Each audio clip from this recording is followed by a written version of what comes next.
Hello, and thank you for joining us on today's edition of the program, The Eagle. There is a peculiar characteristic attached to romance scam, which is targeting the vulnerable individuals by manipulating their emotions to gain their trust and ultimately defrauding them. It has been said that scammers often target those who are lonely, grieving, and seeking companionship, using elaborate, emotional, and false stories that seems true, but stories that are far away from the truth. On today's edition of The Eagle, we will be looking at romance scam, targeting the vulnerable. So stay with us as we look at many features of romance scam, the consequences, and the possible ways we can help the vulnerable citizens through romance scam. My name is Aisha Mohammed, and with me on the program is Abbas Abubakar.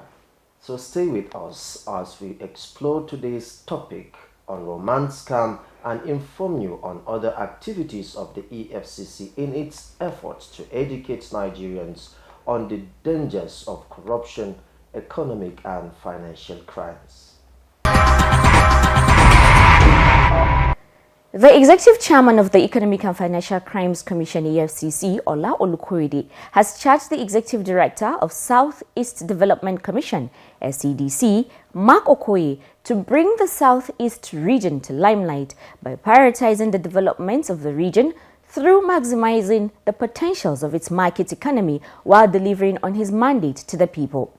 He gave this charge in Abuja recently while receiving the management of the SCDC at the corporate headquarters of the EFCC.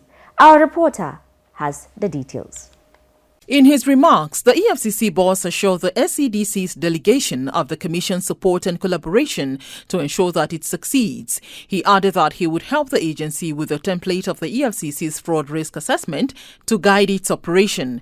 The EFCC boss appreciated the president for the various regional development commissions that he created as an avenue for development, adding that the keys to development was to allow regions to look inwards and utilize their potential. One of the factors that can quickly lead to rapid development is to allow the various regions to look inwards.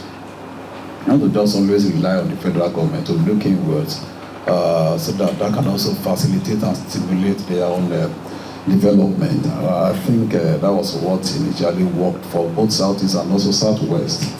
By the establishment of Odua, the investment company, those days, the Southwest was able to put in place the first TV station in Africa, indeed, and through the development of the various catch crops and also some of the natural resources, some regions in the north, through the Garment Pyramid, were able to put in place some developmental and infrastructural projects. The same in the southeast, palm oil, coal, were able to put in place our development project. I think beside time we went back to that, regional development initiatives, which in the wisdom of Mr. President has driven the country into. Olukoyede assured the agency of the Commission's resolve to collaborate with them as well as support them to succeed and bring the Southeast to limelight. Earlier in his speech, the SCDC boss stated that the reason for his visit was to cultivate extensive stakeholders' engagement for support, collaboration and partnership. He commended Olukoyede for bringing new initiatives and energy to the anti-corruption fight, maintaining that everyone now knows that there is new energy in the EFCC. For us, why are we here? EFCC, the work you do, sir, we want to first of all commend you for all that you've done. The achievements are very visible. It is very clear that there's new leadership, new energy at the EFCC. And it, in our view, gives us joy because at the end of the day, you cannot drive governance reforms. You can't drive developmental initiatives at any level in government without credibility and trust of the people. And that is what we believe that you stand for. And that's, in our view, what the outcome of the reforms that you've embarked on have started to yield. Ojo Chokutami Eche for The Eagle. The Economic and Financial Crimes Commission EFCC has presented its first prosecution witness, PW1 Chidubem Ogbura, a banker with Union Bank PLC, in the trial of Friday Audu, Huang Haoyun, and Hang Hongzo over an alleged 3.4 billion naira and over $2.5 million cybercrime before Justice Daniel Osiago of the Federal High Court sitting in Ikoyi, Lagos. They are among the 792 member syndicates of cryptocurrency investment and romance fraud arrested on December 19, 2024 in Lagos in a surprise operation tagged Eagle Flush Operation by EFCC operatives. Here are the details of this report. The defendants, alongside a company, Genting International Company Limited, are standing trial on an 11-count charge bordering on cyber terrorism, internet fraud and money laundering to the tune of 3,407,824,740 naira 88 kobo and 2,562,203 United States dollars, brought against them by the Lagos Zonal Directorate 1 of the Economic and Financial Crimes Commission. At the resumed sitting, the prosecution presented its first witness, Chidubem Ogbura, a banker with Union Bank. Led in evidence by the prosecutor, Bilkisu Buhari Bala, Ogbura told the court that he received a letter of investigation from the EFCC on December 16, 2024, requesting the account opening package, statement of account and certification of identification. Ogbura thereafter identified the response from Union Bank to the EFCC. Buhari Bala sought to tender the documents, including the Union Bank report and account opening package and statement of account. They were admitted and marked as Exhibit A by the court. Justice Osiago thereafter adjourned the matter till July 4, 2025 for the continuation of trial. Ojo Chokutami Eche for the Eagle.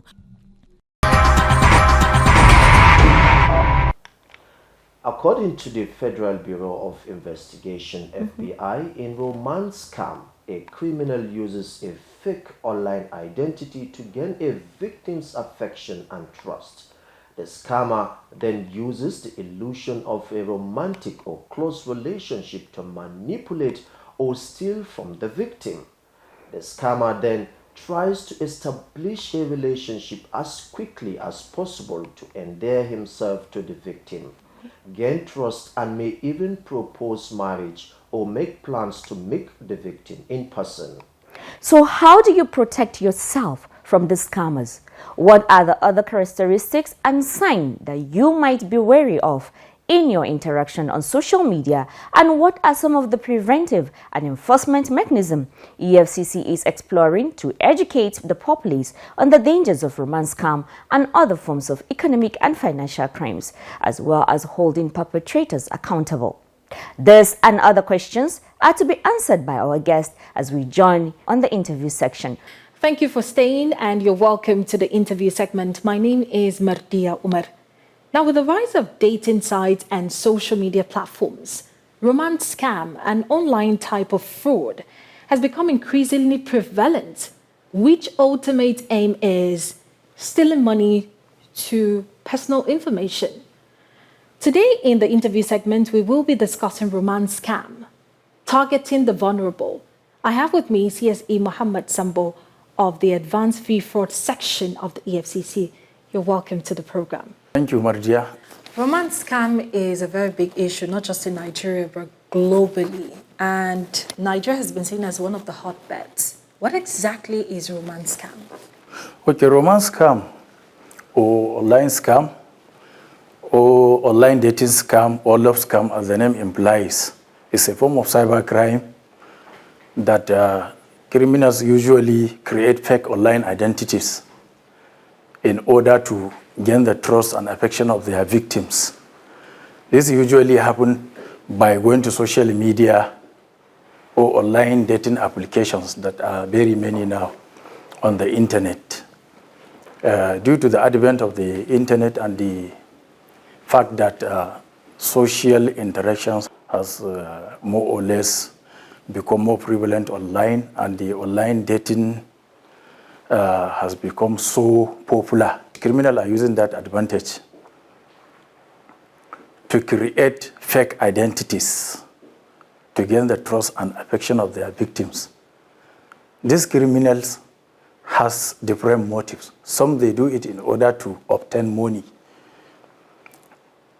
from their victims. Some they do it in order to obtain information, personal information, which may lead to another crimes.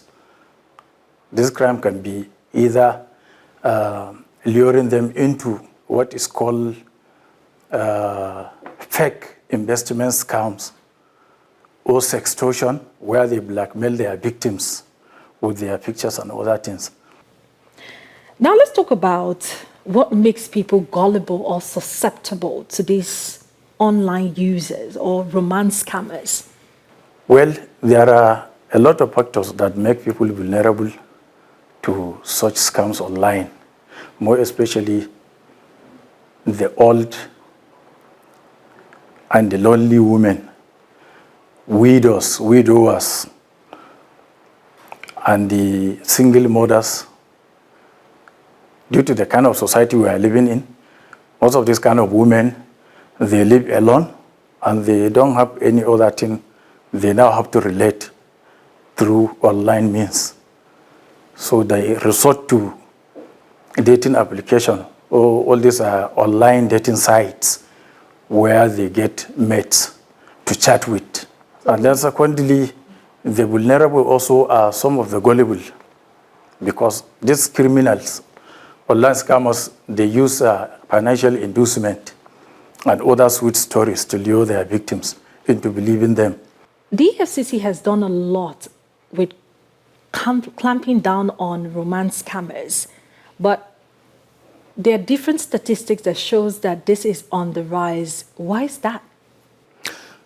Yes, I want you to understand that before I answer this question, that cybercrime generally is a global phenomenon.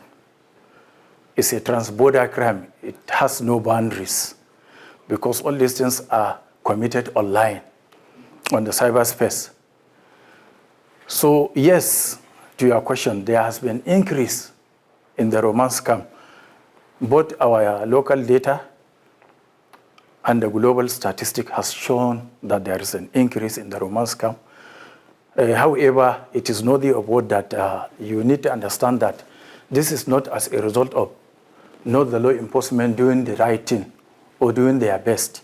I believe the EFCC has been doing their best in containing such crimes more than ever before, both through enforcement, through investigation, through proactive measures like public education, and then through investigation. But you have to understand that this issue of romance scam is a peculiar type of cybercrime that doesn't need much technical expertise on the part of the criminal, unlike business email compromise that involves hacking and the rest. So it is one of the most simplest type of cybercrime that anybody can engage in. It is simply going online to look for pictures of other people to come and create an identity, a fake identity online, and start chatting with any gullible woman, as the case may be. So there are many socio-economic factors and other factors that contribute to this increase in the romance scam. How can people protect themselves from being susceptible to these online users or the romance scammers? Oh, yes. In order to protect yourself, one thing that people need to understand is people need to stop going online and dropping their personal information anyhow, dropping all sorts of your personal pictures and your personal information. Then you have to be careful when getting a partner on a dating site, because most of the time, these romance scammers, they don't allow you to have a video call with them. They normally do chatting. They find a way to create an excuse of not accepting your video call. So one of the most simplest way to verify their true identity is by making video call with them. If you have any partner chatting with you, make sure that you have a video call with him, or you can arrange a physical meeting in a public place. Even in that one has to be careful. It has to be a safe and public place. And then secondly, whenever you have a relationship with somebody online, the moment somebody started asking for money, that is a red flag. Another red flag is they don't normally drop their normal account numbers. They don't use normal bank accounts. They normally use all these fintech apps that guarantee anonymity online, like Cash App. There is an application that is called Cash App. They normally use such kind of applications, or they use cryptocurrency application to collect money. And as you know that the cybercrime is also sometimes an organized crime, we have also some specialists that specialize in collecting money for others. They are normally referred to as pickers or money mules. They know how to collect and transfer to the actual criminal. So they are also part of the syndicate. It is an organized crime also in some aspects. Now, according to the EFCC Act, is there a financial threshold to be considered a victim of romance scam? No. Statutorily speaking, there is no any ceiling or limit to the amount of money involved before a case can be investigated. It can involve small amount of money. Some scammers, they ask and collect small amount of money. Over time, it may accrue to a huge sum. Some, they know how to collect big amount of money. However, the statutory provision treat all as same. So what are the punishment for perpetrators of romance scam according to the laws? Yes. You know, criminal law is a municipal law. So every country has their own law. So in Nigeria here, we have some statutes that deal with such crimes. Like we have Cybercrime Prohibition and Prevention Act 2015 as amended. We have a section that deals with computer-related crime, whereby there is a punishment stated, which may extend, I think, to about 7 years imprisonment and fine. And then we have a criminal court, which is normally applicable in the southern states of Nigeria. There is section 419 that deal with obtaining by false pretense. That also has a punishment that extends to 3 years with fine or with both.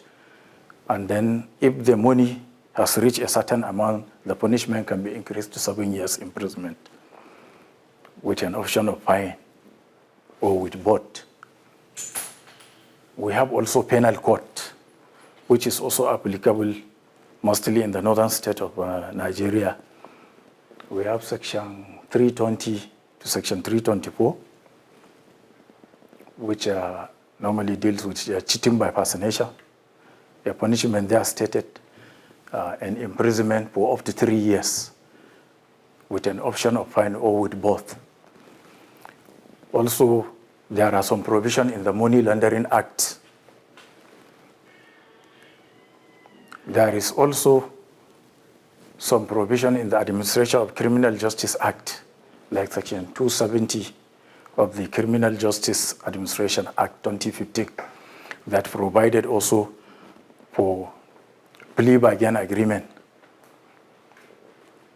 in some situations whereby the defendant has pleaded guilty.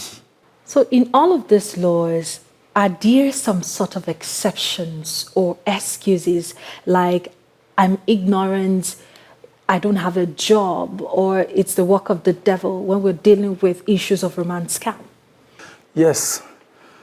Some suspects, when you arrest them and investigate them, they show remorse. and then they repent. And that is why I earlier talked about the issue of belief again. They become good citizens and go back to the society. Definitely for every crime, people may tend to give sort of excuses, whether the socio-economic situation in the country, a lack of employment, and other things. And I know that the present government is doing its best in turning around the economy. But what I will call upon the government to put more effort is maybe the skills of these youths that are engaged in this kind of criminal activities online can be channeled to a positive aspect. The government can rehabilitate them. They can create skill acquisition for the youth. They can train them. They can give them opportunity, a level playing ground. They can give an economic opportunity whereby the suspect can go back to the society and become good citizens. Because most of the people engaged in such kind of crime, online crimes, are youth. Greater percentage of them are youth. So their knowledge and skills, online knowledge, can be channeled to a positive aspect. Even EFCC is doing this. I think we have some youth engagements. From time to time, the commission under the able chairmanship of our current chairman, Mr. Olukoyede, they used to organize youth engagement, public education, enlightenment, public campaigns, and so on and so forth. As we wrap up, what advice do you have for the public concerning romance scam? Well, I will advise that the public should be careful about how they interact with people online. The world has become a global village due to increase in internet technology. Every day we are seeing new advancement in terms of internet technology, the artificial intelligence and the rest. So when you are going to interact with somebody online, or you have any social interaction with somebody on a dating site, you have to verify it. Whether it is too good to be true, you have to verify it. And as I said earlier, one of the easiest methods of verifying such people is by making a video call face-to-face with them. You'll be able to verify whether they are true to their identity or not. Secondly, whenever they start asking for money or for personal information, people should desist about sending their nude pictures, personal pictures, to unknown people just online in the name of relationship. And then people should desist from sending their credit card information, bank information online to people that they don't know or they don't meet physically. People should be careful about it. And then we should seek for internet education. As internet is increasingly becoming part of our life, we should also try as much as possible to be seeking education, how to use the internet. Cyber security issues abound.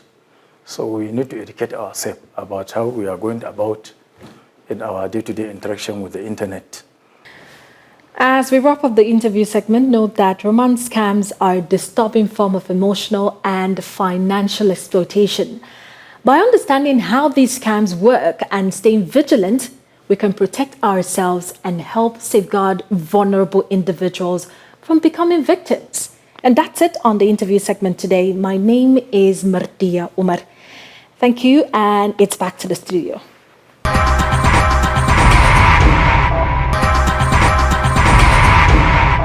And that's where we draw the curtain on today's episode of The Eagle. We will be back next week with another interesting episode. Let's keep the conversation going. Send us an email at info@efcc.gov.ng or call this number 080-933-22644. Also follow us on Facebook and X and Instagram. I am Abbas Abubakar. And I am Aisha Mohammed. If you notice or suspect any economic and financial crimes happening anywhere, anytime, simply use the EFCC mobile app Eagle Eye to report. Let me also invite you to a live discussion with EFCC on EFCC Connect happening on our X Spaces and Facebook every Wednesday at 6 p.m.